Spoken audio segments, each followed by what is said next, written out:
This podcast is produced by the Harwood Productions Podcast Network. To learn more about the network and to find more of our shows, visit us online at www.harwoodpodcast.com.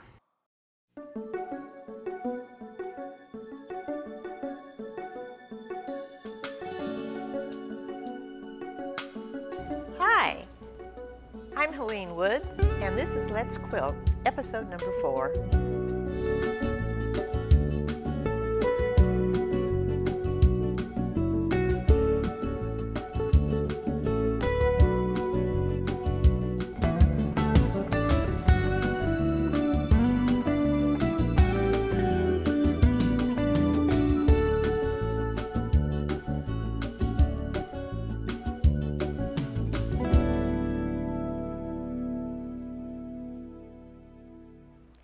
Before we can start actually quilting our wall hanging, I would like to show you how we can square it up, and that is very important because you can see along here that it needs a little bit of help.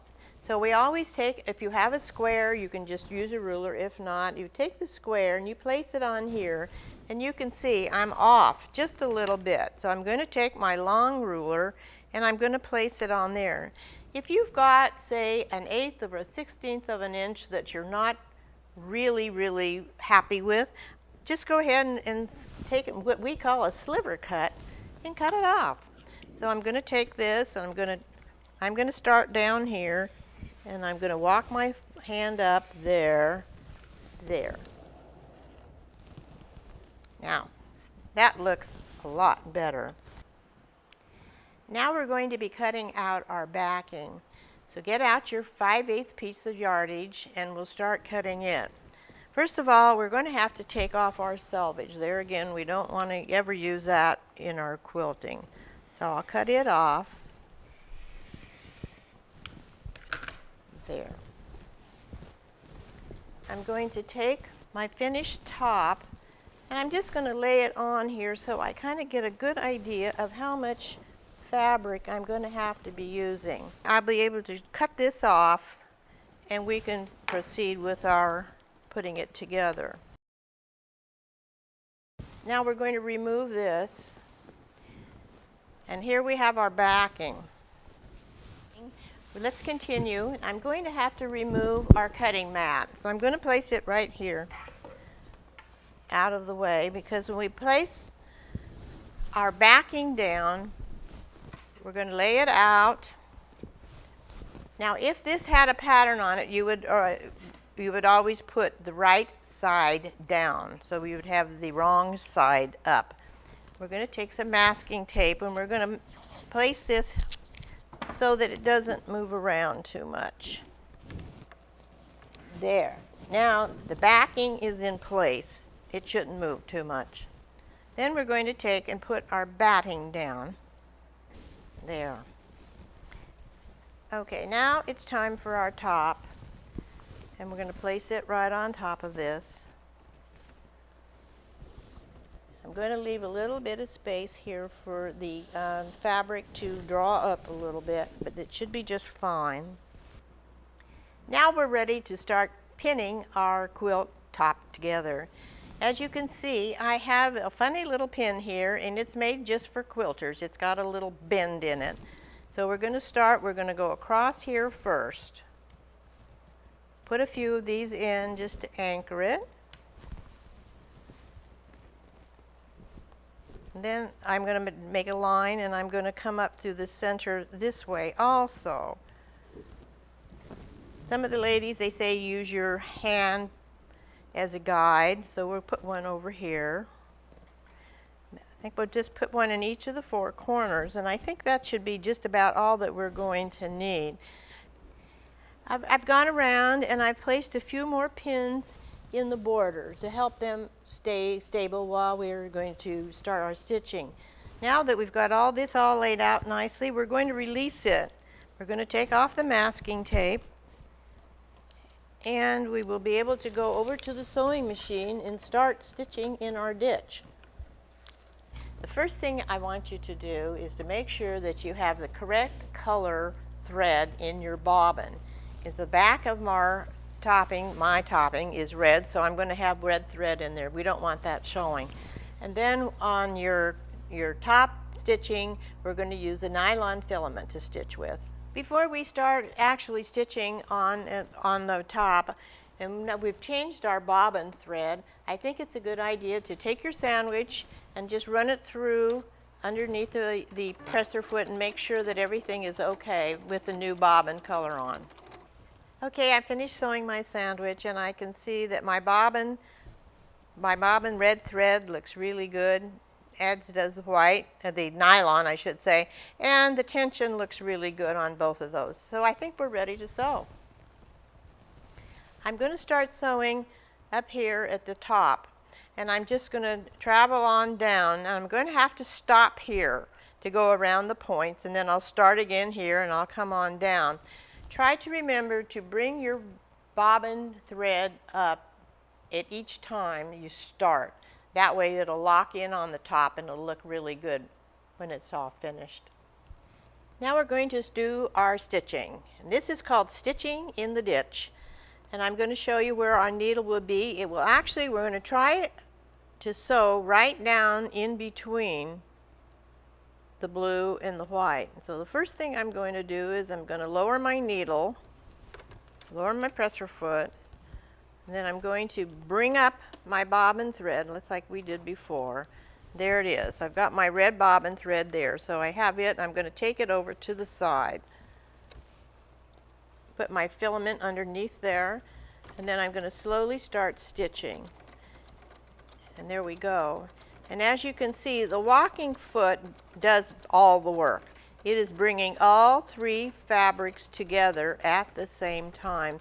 So it makes it very easy to stitch along and fairly easy to stay in between you're actually going between the seams as much as you can. The easiest way to deal with coming up to a point where you're actually going to have to stop in the middle of a line, I'm just going to backstitch.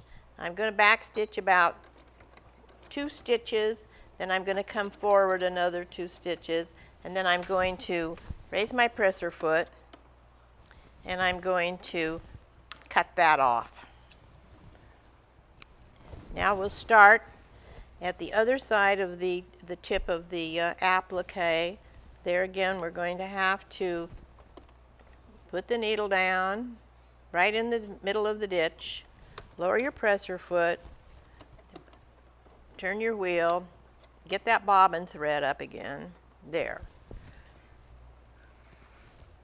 Put it over to the side, and then continue our stitching in the ditch. And on this you have to go slow. Don't force it. Let the foot do the work for you.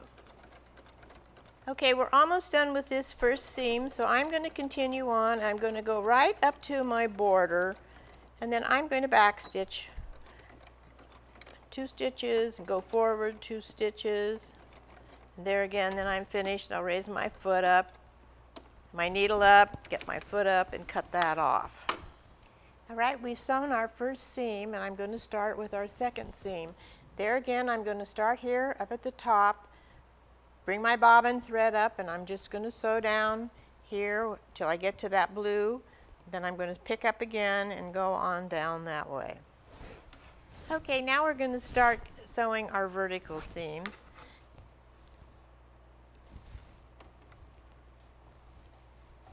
So, and I'm right here to this one. I'm going to come down this seam. I'm just going to go all the way around this square, and I'll stop there, and then I'll just pick up this last little one seam right here.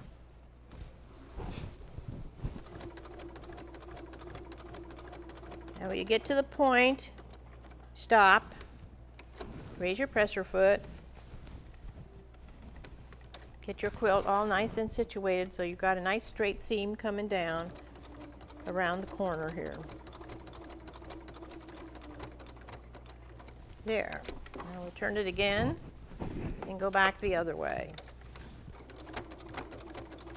I'm sewing right on the edge of the applique stitch because I don't really have a ditch to stitch in, but I think that's pretty close. There again, turn it again. and stitch.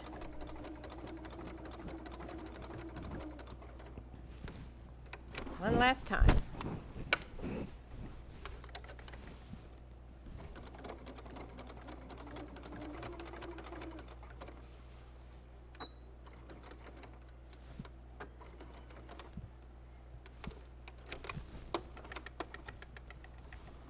We've all finished stitching our body of our quilt. Now we're going to get ready to do the binding.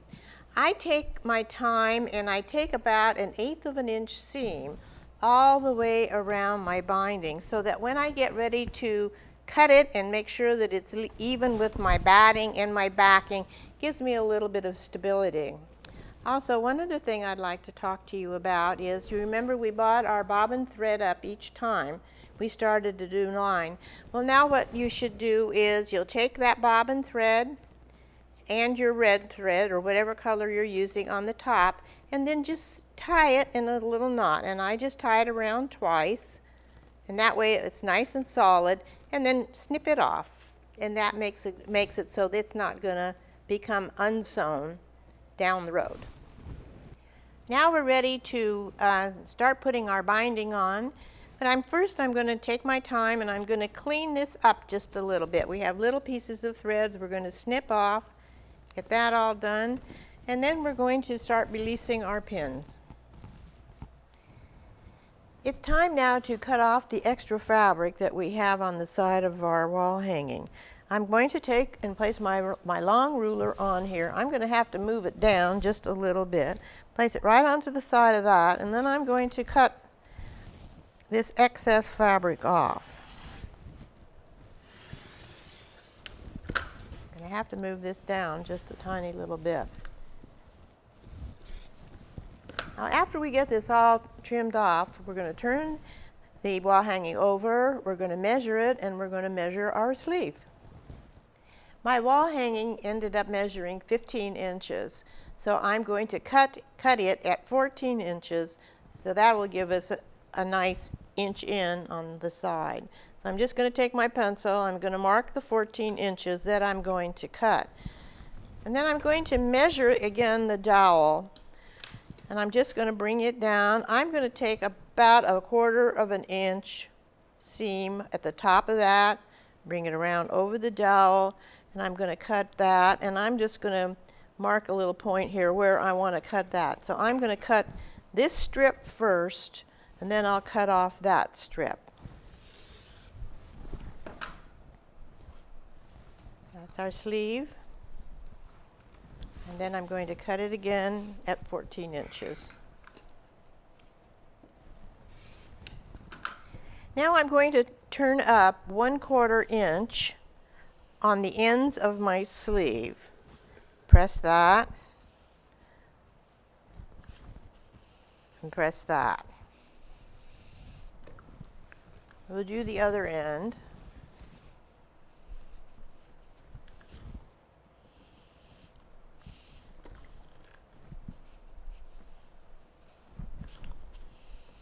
There we go.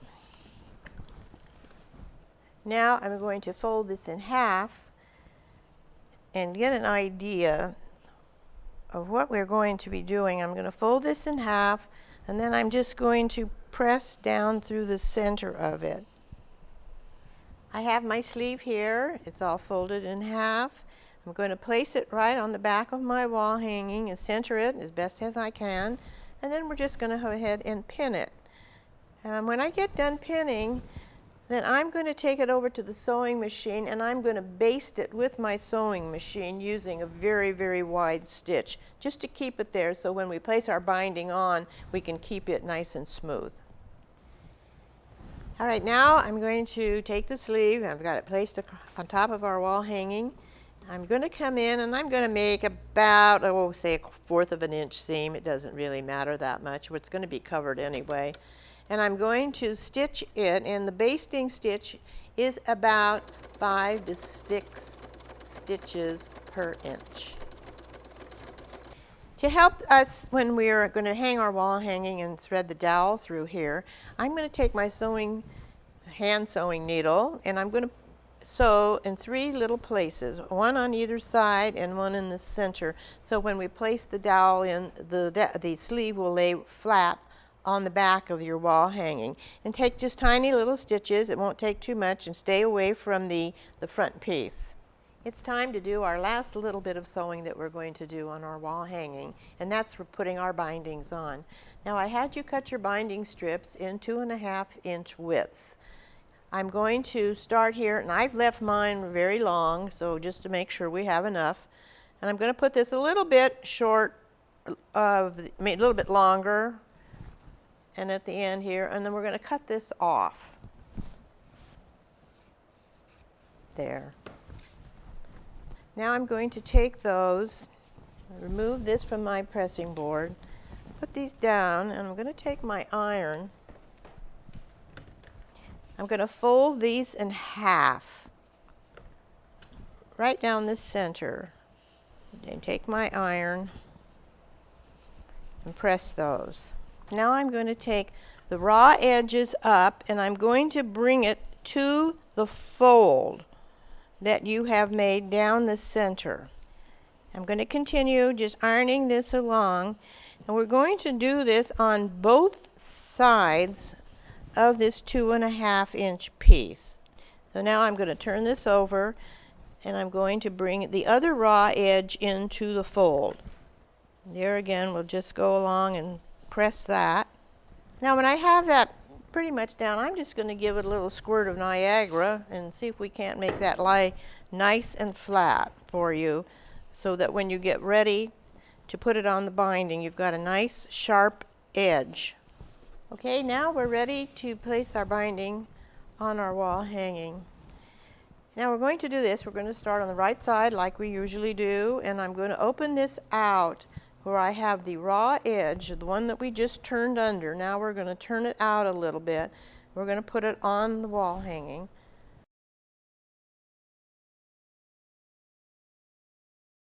All right, we're ready to start sewing on our binding. When you stitch, I want you to stitch on that last fold that you made, not the one in the center, but the last one. And I'm going to turn this back a little bit so you can see how far in you're going to be stitching.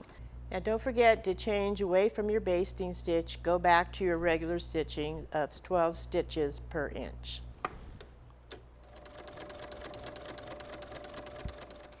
I'm going to go back to the cutting table now, and we're going to do the same procedure for our other long edge.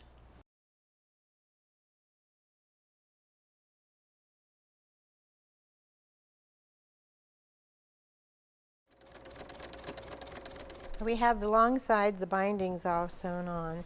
Now we're going to turn these. Let me show you what we're going to do. We're going to bring it with the fold edge, and we're going to bring them over, and we're going to cover up that stitching that we just put in.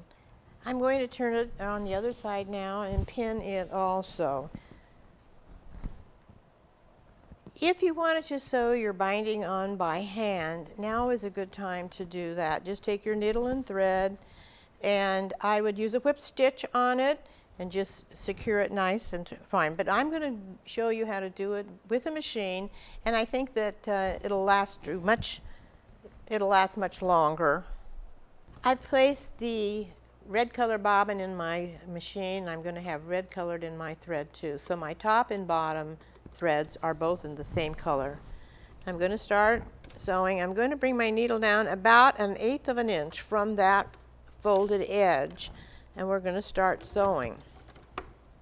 Now I'm checking my seam on the front side of my wall hanging, and I can see in a couple of areas here that my needle has slipped off the binding.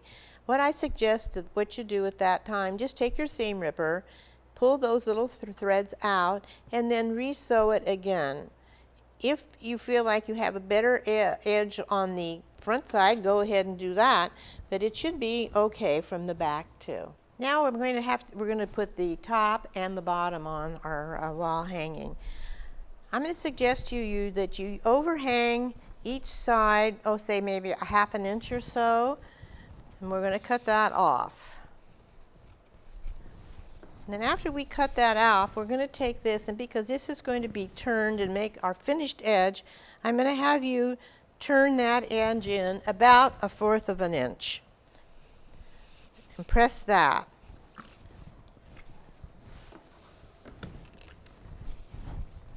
And the same with this one. I'm going to check and make sure that I have the correct length, because we want this to be even with our binding that we've already placed on. So there, that's good. And we'll go ahead and press that also. And after we do that, then we'll proceed to do what we did previously. We're going to fold this in half. And now we'll do that little trick like we did on when we appliqued our block on to relieve some of the extra fabric. We can take and just snip this off a little bit. I'm going to do it on the other side too. It's a good way to just make it so that it lies just a little bit better. Now we're going to put our binding on just like we did on the sides. We're going to line this up with our raw edge. Remember, we're going to stitch again in the fold just like we did on the previous pieces. Okay, I have this side all pinned, and now we're going to do the other side. This sewing is the same as we did on our sides. The only thing we have to be aware of is making sure that that turned edge gets caught in our first stitches so that we'll get a nice straight stitch when we go to turn it. Don't forget, as you're bringing your binding back over onto the back of your quilt, to make sure that you're covering up the pre-stitched seam that you have there. Make that nice and snug. And that'll give you a nice smooth edge. 2 more seams. We're in the home stretch here. We're almost finished. So I'm going to continue sewing, and I'm going to be sure that I get it right about 1/8 of an inch on that last seam. There. All right, let's see how it all looks. I have my dowel here. I'm going to put it on through my sleeve. There. That looks pretty good. I'm now going to sign it with my micron pen, and this is a good time to use it. I suggest you having black. That seems to be the best color. So I'm going to go ahead and sign it and put my name on here and the date. Congratulations, we have finished our first project, and I'm busy working on our next project, which is going to be a fall table runner. I would really like to see some of your finished wall hangings. When you have a chance, take a photo of it and then email it to us, and we can be able to share it with some of our other viewers. We'll see you next time.